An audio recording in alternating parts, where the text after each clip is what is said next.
Говорит Москва. От Советского информбюро. Войска Первого Белорусского фронта под командованием маршала Советского Союза Жукова при содействии войск Первого Украинского фронта под командованием маршала Советского Союза Конева после упорных уличных боев завершили разгром берлинской группы немецких войск и сегодня, 2 мая, полностью овладели столицей Германии, городом Берлином. Дурлалын фронтод тэд одоо ч эзгүй.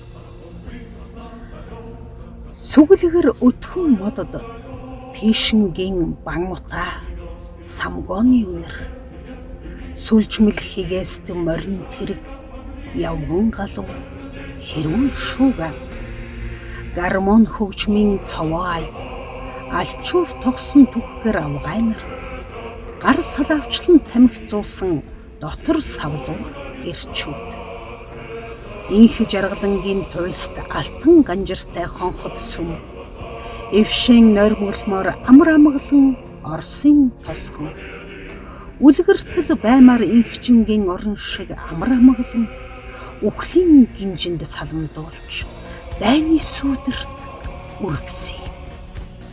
Чихтэй бухал дээр дурлалан илчлэхгээ төгдөрч хөвдсөн хүү. Цэгц жагсаалд нөхөд төгөн зэрэгцэн үхлийн зүг одсон юм.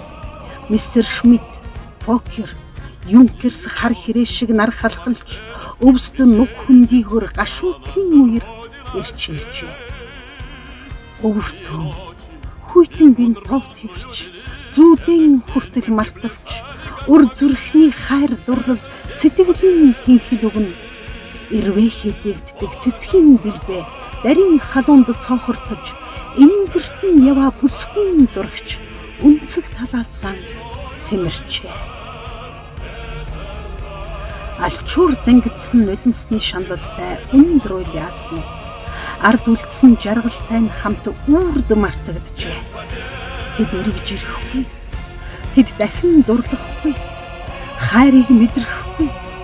Тэнгэрийн шуудын шулгана хаврын болзоондж зогсохгүй. Амраг хайрт бүсгүйтэйгэн харц тулгарснаас өөр жаргалгүй. Амьдралын тухай бодож чанжилгүй тэд цэл залуухнаараа үлдсэн.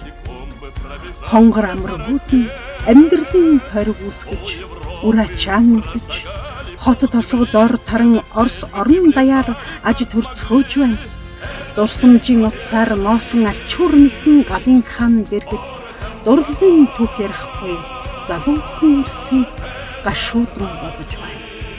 Госпожа, можно гнездоваться в вашем сердце, как бабочка. Оросын радиогоор тэгэхэд миний яруу найргийг шиг лээгүй. Уугүй норсон ч хайрын шархан бүрэн идэгрээгүй. Дурлалын фронтод тэд одоо ч эзгүй.